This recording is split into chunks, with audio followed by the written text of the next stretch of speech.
The phone rang once. Laura answered, then silence.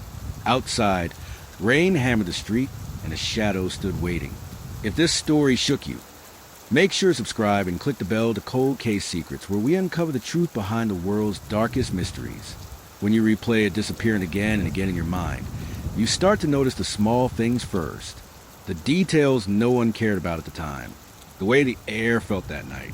The way a streetlight flickered. The silence before the storm. And the single, unexplained phone call that changed a life forever. This is the story of the night Laura Benson vanished from Cedar Ridge, Pennsylvania. A disappearance that haunted a quiet town for more than 2 decades, and a mystery that refused to fade even as memories grew cold and evidence gathered dust. This was a case that investigators believed was done, buried, unsolvable, until one new discovery forced it open again, and what came after would shake the community to its core. To understand what happened to Laura, you have to understand Cedar Ridge itself. On the surface, it was a kind of American town where nothing ever seemed to happen. A quiet place tucked between the soft curves of the Susquehanna River and a patchwork of forest and farmland. The kind of place where people waved when they drove past you, where the cashier knew your name, where the biggest scandal of the year was usually a high school prank gone too far. But underneath that stillness was something else, something older, something unspoken, a sense that sometimes the things people didn't talk about were the things that mattered the most. In 1998, Cedar Ridge was caught between eras. It wasn't big enough to draw attention from the outside world, but it wasn't small enough to stay innocent forever. Crime was rare, but whispers traveled fast. Back then, the internet wasn't part of daily life yet. Phones still hung on kitchen walls. If you needed help, you called the police or your neighbors. When someone went missing, the whole town noticed. Laura Benson was 32 at the time of her disappearance. She lived on the corner of Pine and Everett Street, in a second-floor apartment above a tailor shop. Her balcony overlooked the school playground where she taught 3rd grade. Her students adored her. They drew her pictures, left small gifts on her desk, and ran to hug her after recess. She was the kind of teacher people remember for years. The kind who stayed behind after class to help a struggling student, who donated her own money to buy books for kids who couldn't afford them, who stayed late planning school events because she believed in doing things the right way. She loved plants, old photographs, and small antiques. She kept a jar of river stones on her kitchen counter, each one labeled with a place she'd visited on road trips with her mother. She had dreams of traveling more California, New Mexico, maybe even Europe someday. But those dreams would stay suspended in that jar forever, trapped in memory like insects in amber. The night she disappeared was cold, wet, and unsettling in a way no one noticed until it was too late. It was October 14th, a Wednesday. Rain drifted across the town in thin sheets that blurred headlights and softened edges. Street lamps glowed softly behind a curtain of drizzle. It wasn't the kind of storm that caused chaos. Nothing violent, nothing aggressive.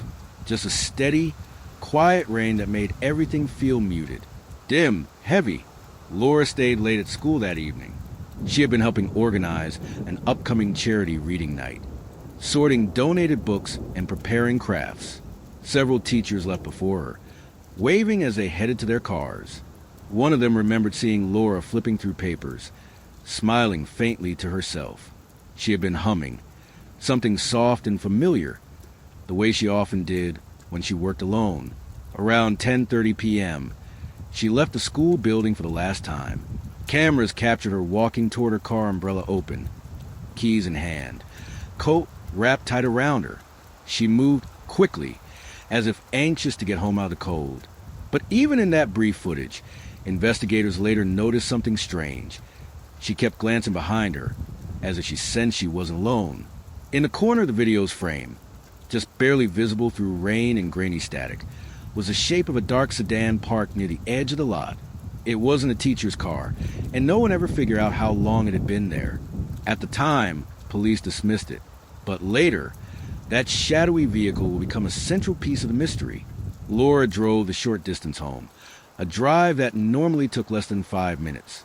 At 10:42 p.m., a neighbor heard a car door close outside the tailor shop, footsteps on the stairs, and then nothing, just the steady patter of rain. At 11:47 p.m., Laura's mother, Janet, received a call from her daughter's number. It lasted less than 30 seconds. Janet answered halfway through the first ring, expecting her nightly goodnight chat.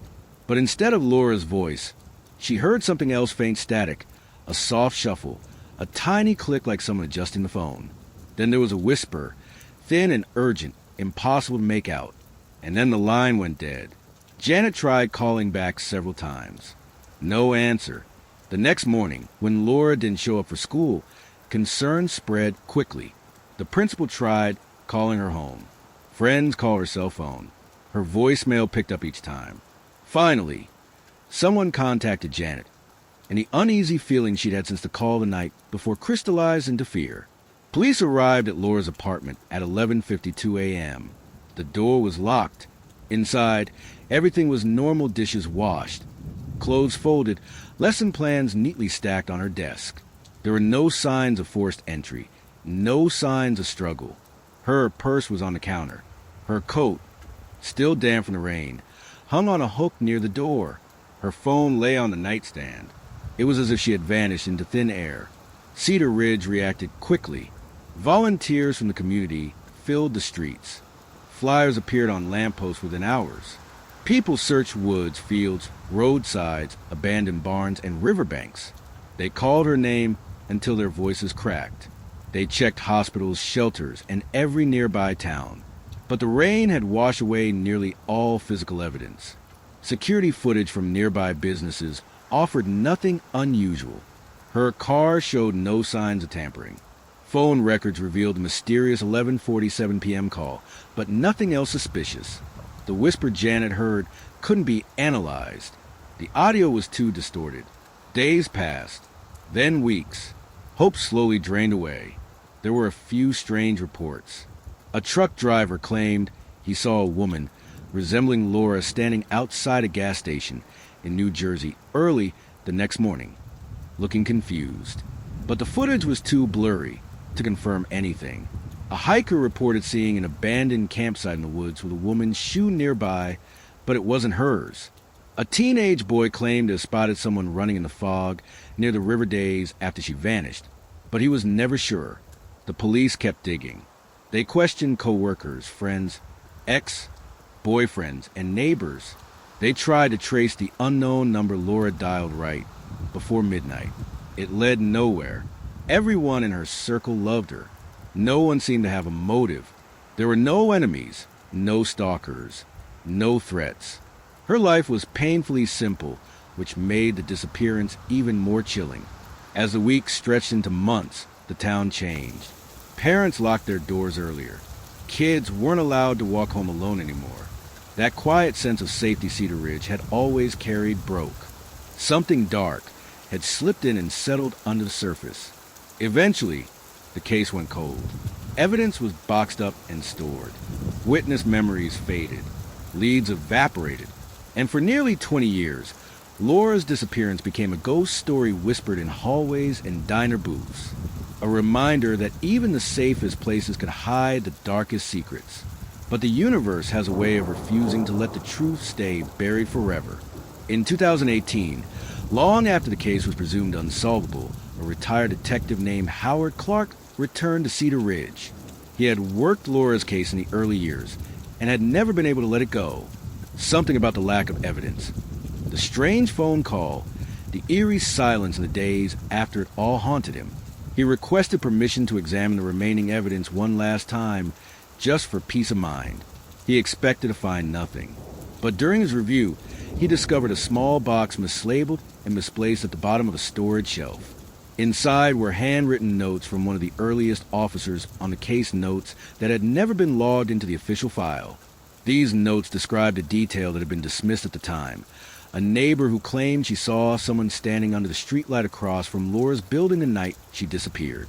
The description was vaguely tall, wearing a hooded jacket, standing completely still in the rain.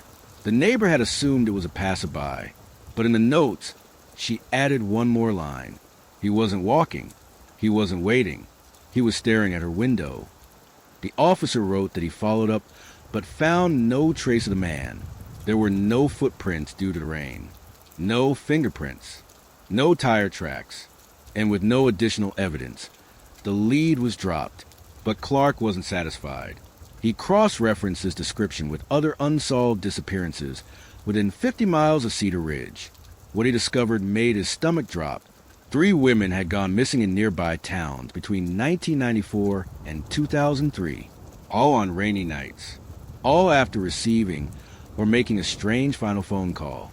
In each case, someone had reported seeing a tall figure in a hooded jacket near the victim's home in the hours before they vanished. The press never connected the cases. Police departments never shared details. Time had separated the stories. But now, years later, Clark realized they were all threads of the same pattern threads pointing to the same man. DNA testing had also improved dramatically since the late 90s. So Clark requested new analysis on every piece of evidence from Laura's apartment. Most items were clean, but there was one partial DNA sample, a tiny trace found on the doorknob, not enough to identify someone in 1998. But now, it produced a partial match. The DNA linked to someone still living in Cedar Ridge, someone who had been close to Laura, someone investigators had once questioned and cleared. The discovery shocked the town when the investigation quietly reopened. Records were sealed. No press release. No public statement. Authorities wanted to make sure they didn't tip off the suspect. Clark began interviewing people again. Every conversation brought back old memories, old fears. People had forgotten details they once knew by heart. But slowly, piece by piece, the story reformed itself. There had been a man who always lingered a little too long near the school parking lot. A man who volunteered for school events even though he didn't have children. A man who offered to help Laura fix her car once when it stalled on a cold morning. He was friendly, polite, soft-spoken, and entirely unremarkable. The type of man no one ever truly noticed. His name was Daniel Kerr. In 1998, he lived 3 blocks from Laura's apartment. He worked as a technician for a nearby phone company, giving him access to phone lines, call records, and equipment most people never understood. Neighbors remembered seeing him walking in the rain late at night. He said he liked the quiet, said it helped him think. When Clark looked into Daniel's history, he found more than enough reasons to worry. Daniel had moved between multiple towns in the 90s, always alone, always the same pattern. And each town had at least one missing woman unsolved. When police confronted Daniel in 2018, he maintained his innocence. Calmly, quietly, without hesitation. He said he barely knew Laura. Said he had nothing to do with her disappearance. Said he was home that night, reading, but technology didn't lie. His phone records from 1998, though partially erased, contain anomalies. Outgoing signals that bounced between Cedar Ridge and a tower near the river shortly after midnight on the night Laura vanished. Signals that his alibi could not explain. The DNA on Laura's doorknob, though partial, could not be ignored. The statistical likelihood of the match was too strong. And then came the final detail, the one that Clark later admitted changed everything. In 2019, while preparing the case for a grand jury, a digital archivist discovered something buried deep in an outdated recordings database. It was an old voicemail file, one that had never been properly cataloged because the system used in the 90s had corrupted files with missing timestamps. It was a message left on Laura's phone at exactly 11:46 p.m. 1 minute before she called her mother. The voicemail played softly, filtered by age and static. But one thing was unmistakable. A man's breathing. Slow, steady, too close to the microphone. Then a whisper. "Are you alone?" Investigators never released this recording to the public. They didn't have to. Everyone who heard it knew the same thing. Laura hadn't called her mother because she was safe. She had called because she was terrified. The reopening of the case set off a chain reaction. Old suspects were re-examined. Old evidence was reanalyzed. And for the first time in 21 years, the truth about what happened to Laura Benson began to surface. But what no one expected was that the case wasn't merely a disappearance. It was connected to something much bigger, something that stretched across counties, across decades, and across victims. Families from nearby towns began coming forward with their own stories. Their daughters had vanished after strange phone calls, too. Their loved ones had been last seen on rainy nights. Their cases had gone cold. Investigators realized they weren't dealing with an isolated incident. They were dealing with a pattern, a predator, and possibly a network. Evidence suggested multiple men may have been involved in an organized pattern of stalking, kidnapping, and disappearance across rural Pennsylvania. A pattern overlooked because each case looked isolated on its own. But Laura's case was different. Laura had fought back. Her voicemail, her last phone call, her locked apartment, her partial DNA sample. She had left behind clues, small ones, fragile ones, nearly lost to time, but enough to ignite a fire in investigators' hearts decades later. The new task force formed in 2020 took the investigation deeper. They traced Daniel Kerr's movements and connections. They questioned his co-workers. They examined phone company logs from the late 90s. They found that Daniel had access to obscure phone routing tools capable of masking calls, rerouting signals, and creating false origins. Experts later said that if anyone wanted to terrify someone with phone manipulation, he could. But the biggest discovery came when they searched an abandoned property owned by a relative of Daniel's, a cabin in the woods, long deserted, with peeling paint and rotting wood. Under the floorboards, detectives found personal items that belonged to 3 missing women. One of them was Laura's necklace, a small silver locket with a tiny river stone inside. Janet had given it to her on her 30th birthday. It was the first physical evidence proving Laura had been at that cabin. But what investigators didn't find was a body. No remains. No personal belongings beyond the necklace. No blood. Nothing that confirmed her death. This discovery changed everything. The case shifted from presumed homicide to the possibility that Laura might have been kept alive for some time after her disappearance. Maybe even longer than anyone imagined. Investigators expanded their search radius. They combed through acres of forest, searched old mines, abandoned basements, remote farmland, and forgotten storage units. They unearthed old bones, old clothing, old secrets buried by small towns afraid of facing their own darkness. But through it all, one question remained. Where was Laura?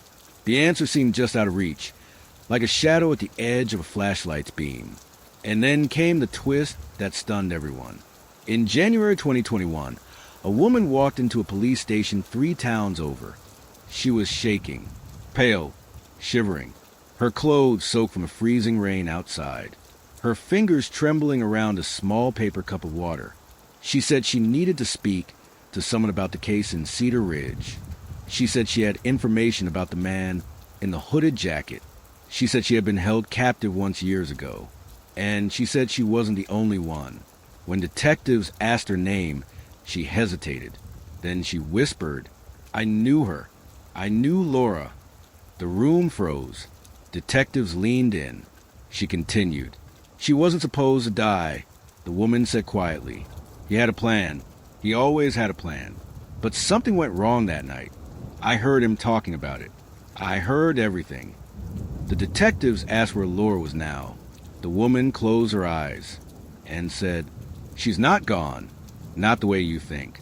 He moved her after the storm.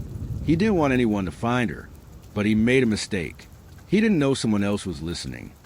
Her voice cracked, and then she added, "He's not working alone." Investigators felt their blood run cold, because if she was telling the truth, then Laura's disappearance was not a single crime.